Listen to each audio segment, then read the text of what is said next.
Hi friends, അപ്പോൾ ഇന്ന് അച്ഛനമ്മയൊക്കെ വന്നതിന് ശേഷമുള്ള ഒരു ഡേ ഇൻ മൈ ലൈഫ് വ്ളോഗാണ്. ഇന്ന് ഏട്ടൻ്റെ പിറന്നാളാണ്. അപ്പോൾ ഞങ്ങൾ ചെറിയൊരു സദ്യയൊക്കെ ഉണ്ടാക്കുന്നുണ്ട്. ഇന്നിപ്പോൾ ഒരു വ്ളോഗ് എടുക്കണമെന്നൊന്നും വിചാരിച്ചതല്ല.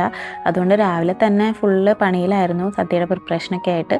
അപ്പോൾ പെട്ടെന്ന് തോന്നി ഇതൊരു വ്ളോഗാക്കാം, അപ്പോൾ ഇതൊരു മെമ്മറി ആയിട്ട് നമുക്ക് എടുത്ത് വയ്ക്കാമല്ലോ. അമ്മയുള്ളതുകൊണ്ട് സദ്യ പരിപാടിയൊക്കെ പെട്ടെന്ന് തീർന്നു. ഞാനാണെങ്കിൽ ഉച്ച വരെ ഇത് വെച്ചിരിക്കും. അപ്പോൾ കുറേ ഐറ്റംസ് ഒന്നുമില്ല, ഒരു 4 കറി ഉണ്ടാക്കാമെന്ന് വിചാരിച്ചു. അപ്പോൾ സാമ്പാർ, ക്യാബേജ് തോരൻ, അവിയൽ, എലിശ്ശേരി, പിന്നെ പപ്പടം കാച്ചണം, പായസം, പിന്നെ ഒരു ഇഞ്ചിക്കറി. ഇത് മാത്രമേ ഉള്ളൂ. ഇതാപ്പം മുത്തച്ഛനും കൊച്ചുമോനും ഇവിടെ ഇരുന്ന് കളിക്കുന്നുണ്ട്. ഏട്ടനിപ്പം ഇന്ന് വർക്ക് ഫ്രം ഹോം ആണ്, അപ്പം അത് കാരണം വീട്ടിലുണ്ട്. കറികളുടെ പരിപാടിയൊക്കെ കഴിഞ്ഞപ്പോൾ പിന്നെ ഞാൻ പായസം ഉണ്ടാക്കാൻ തുടങ്ങി. അപ്പോൾ നാട്ടിൽ നിന്ന് അച്ഛനമ്മ വരുമ്പോൾ ഇൻസ്റ്റൻറ്റ് സദ്യ പാലട മിക്സ് കൊണ്ടുവന്നിട്ടുണ്ടായിരുന്നു, ഡബിൾ ഓസിൻ്റെ. അപ്പം അത് വെച്ചിട്ടാണ് പായസം ഉണ്ടാക്കുന്നത്. അതാവുമ്പോൾ നമുക്ക് ഉണ്ടാക്കാനും ഈസിയാണ്.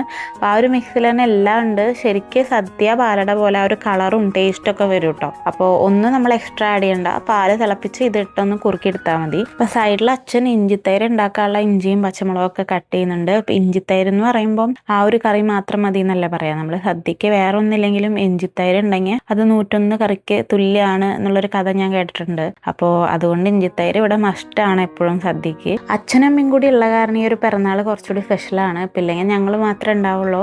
എപ്പോഴും ഇതുപോലത്തെ നല്ല ദിവസങ്ങൾ നമ്മുടെ ലൈഫിൽ ഏതെങ്കിലും ഒരു നല്ല മൊമെൻ്റ് ഒക്കെ വരുമ്പോൾ ഫാമിലിനെ കൂടുതൽ മിസ് ചെയ്യാറുണ്ട്.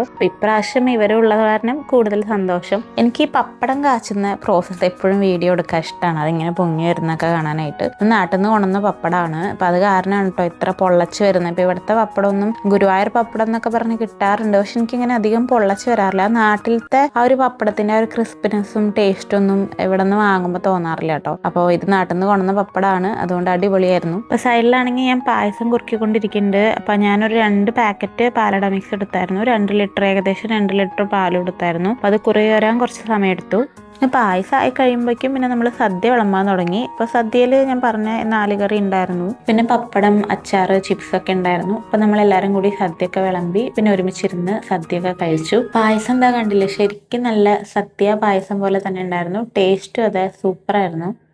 അച്ഛാ, എൻ്റെ വീഡിയോസിനെ കുറിച്ച് എന്താണ് അഭിപ്രായം? എൻ്റെ വീഡിയോ ഒക്കെ നല്ല നല്ല അർത്ഥവത്തായിട്ടുള്ള കാര്യങ്ങളല്ല കറക്റ്റായിട്ട് പറയണത്. അപ്പോൾ അത് കേൾക്കുമ്പോഴൊക്കെ നല്ല സന്തോഷമുണ്ട്. മൊത്തത്തിൽ നന്നായിട്ടുണ്ട്. അമ്മയോ? എനിക്ക് മോളുടെ വീഡിയോയിൽ നല്ല അഭിപ്രായമാണ്, നല്ലതുണ്ട്. അല്ല, ഇവിടെ നിന്ന് നാട്ടിൽ ഇവിടെ വരാൻ പറ്റാത്തവർക്കൊക്കെ അത് വലിയൊരു ഇതാണ്. കുറെ പ്ലേസസ് കാണാം, അതൊക്കെ ചെയ്യുന്നത് നല്ലതാണ്. എല്ലാവർക്കും വരാൻ പറ്റണമെന്ന് ഏറ്റവും കൂടുതൽ നന്നായിട്ടത് നമ്മുടെ യാത്രാ വിവരണങ്ങളും അതൊക്കെ അവതരിപ്പിക്കുന്നതാണ് നന്നായിട്ട്.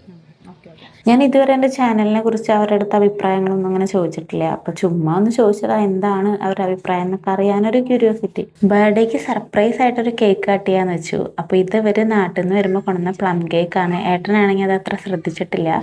അപ്പോൾ അത് സർപ്രൈസ് ആയിട്ട് കട്ട് ചെയ്യാന്ന് വെച്ചു.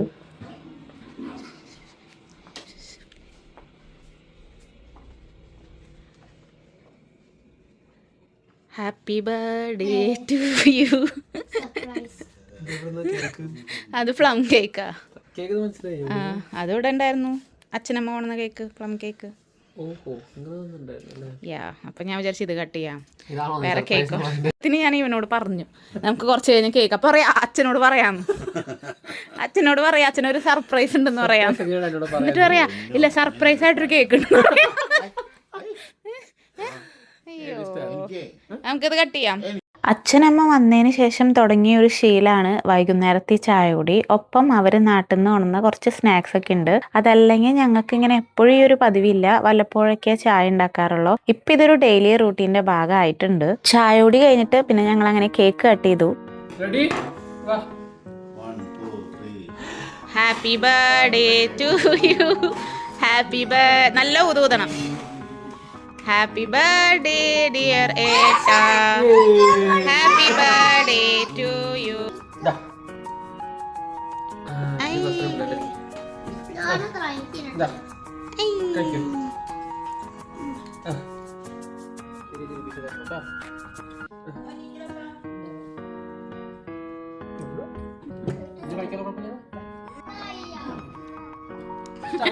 ഒരാൾക്കവിടെ ഇഷ്ടമായില്ല. അങ്ങനെ കേക്കൊക്കെ കട്ട് ചെയ്ത് പിറന്നാൾ ഞങ്ങൾ അടിപൊളിയായിട്ട് ആഘോഷിച്ചു. അപ്പോൾ ഇത് അടുത്ത ദിവസമാണ്. അപ്പോൾ ഇവിടെ അടുത്തൊരു മാളിൽ പോവാണ്. അച്ഛനമ്മ വന്നിട്ട് നമ്മളിപ്പോഴാണ് പുറത്തേക്കൊക്കെ ഒന്ന് പോകുന്നത്.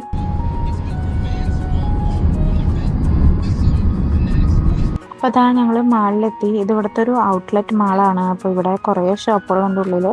ഇതൊക്കെ ഒന്ന് കാണിക്കാം, ഒരു ദിവസം ജസ്റ്റ് ഒന്ന് കറങ്ങാന്ന് വെച്ച് ഇറങ്ങിയാണ്. അപ്പോൾ ഞങ്ങൾ പോയെന്ന് നാഷണൽ ഔട്ട്ലെറ്റ് ഷോപ്പിംഗ് ഡേ ആയിരുന്നു. അപ്പോൾ അതിൻ്റെ എന്തൊക്കെയോ ഒരു അറേഞ്ച്മെന്റ്സ് ഒക്കെ അവിടെ ചെയ്തിട്ടുണ്ടായിരുന്നു. ചെറിയ ചെറിയ കൂപ്പൺസ് ഒക്കെ പോലെ ഉണ്ടായിരുന്നു. അപ്പോൾ അതൊക്കെ എന്താണെന്ന് നോക്കിയിട്ട് അത് കഴിഞ്ഞ് ഞങ്ങൾ നേരെ ഫുഡ് കഴിക്കാൻ പോയി. ഈ മാളിൽ ഫുഡ് കോർട്ടിൽ ഇന്ത്യൻ റെസ്റ്റോറൻ്റ് ഒന്നും ഇല്ല കേട്ടോ. അപ്പോൾ അതാണൊരു മെയിൻ പ്രോബ്ലം. നമ്മൾ ഇവരെയും കൊണ്ട് പുറത്ത് പോകുമ്പോൾ ഇന്ത്യൻ ഓപ്ഷൻസ് ഒന്നും അങ്ങനെ എല്ലായിടത്തും ഉണ്ടാവില്ല. പക്ഷെ ഇന്ത്യൻ പോലത്തെ തോന്നുന്ന ടൈപ്പ് ഫുഡ് ഉണ്ടെങ്കിൽ വാങ്ങാം. അപ്പം ഇവിടെ റൈസും ചിക്കനൊക്കെ ആയിട്ട് ഉണ്ടായിരുന്നു. അപ്പം അതാണ് മേടിച്ചത്. പക്ഷെ അത് അത്ര നമ്മുടെ നാട്ടിലെ പോലെ ഒന്നും ഇല്ല. ചിക്കനൊക്കെ കുറച്ച് സ്പൈസ് കുറവും മധുരമൊക്കെ ആയിട്ടാണ്. എന്നാലും അവർ കഴിച്ചു കേട്ടോ. ലഞ്ചൊക്കെ കഴിച്ച് കഴിഞ്ഞ് ഞങ്ങളിങ്ങനെ കുറച്ച് ഷോപ്പിംഗ് ഒക്കെ ചെയ്യായിരുന്നു. അപ്പോൾ ആദ്യം തന്നെ ബെർലിംഗ്ടൺ പോയി. അപ്പം ഇവിടെ കുറച്ചുകൂടി ബ്രാൻഡഡ് ഐറ്റംസ് ഒക്കെ കുറച്ചുകൂടി അഫോർഡബിൾ റേഞ്ചിന് കിട്ടാറുണ്ട്. അപ്പം അതിന് നല്ലൊരു ഷോപ്പാണ് ഈ ഒരു ബെർലിംഗ്ടൺ.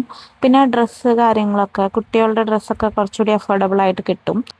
അപ്പോൾ പിന്നെ കുറച്ച് സാധനങ്ങളൊക്കെ മേടിച്ച് അല്ലറ ചില്ലറ ഷോപ്പിംഗ് ആയിട്ട് അവിടെ കുറച്ച് ടൈം സ്പെൻഡ് ചെയ്തു. പിന്നെ പ്രൈമാർക്ക് പോയി, അതും നല്ലൊരു ഷോപ്പാണ്. അപ്പം അത് കഴിഞ്ഞ് 1-2 ഷോപ്പുകളോട് ഞങ്ങൾ കയറി ഇറങ്ങി. അങ്ങനെ ഷോപ്പിംഗ് ഒക്കെ കഴിഞ്ഞ് തിരിച്ചു വരുമ്പോഴാണ് ഈ ഒരു ഫ്രൂട്ട്സിന്റെ ഷേപ്പിലുള്ള ഐസ്ക്രീം കണ്ടത്. ഇത് ഭയങ്കര വൈറലായിരുന്നല്ലോ കുറേ നാള്. അപ്പം അതിൽ മാംഗോ ആണ് ഞാൻ കൂടുതൽ കണ്ടിട്ടുള്ളത്. പക്ഷെ ഇവിടെ പല ഫ്രൂട്ട്സ് ഉണ്ടായിരുന്നു, പല ഫ്രൂട്ട്സിന്റെ ഷേപ്പിലുള്ള ഐസ്ക്രീം ഉണ്ടായിരുന്നു. അപ്പം ഞങ്ങളൊരു മാംഗോ ഐസ്ക്രീം മേടിച്ചു. അപ്പം ടേസ്റ്റ് ഒക്കെ അടിപൊളിയായിരുന്നു. പക്ഷെ ഭയങ്കര തണവായിരുന്നു, പല്ലിങ്ങനെ പുളിക്കായിരുന്നു കഴിക്കുമ്പോൾ തണുത്തിട്ടെ. പക്ഷെ നന്നായിട്ടുണ്ടായിരുന്നു. അപ്പോൾ ഇത്രയേ ഉള്ളൂ ഈ ഒരു വ്ളോഗ്. ഇതൊരു കുഞ്ഞു ഡേ ഇൻ മൈ ലൈഫാണ് അച്ഛനമ്മയൊക്കെ ആയിട്ടുള്ളത്.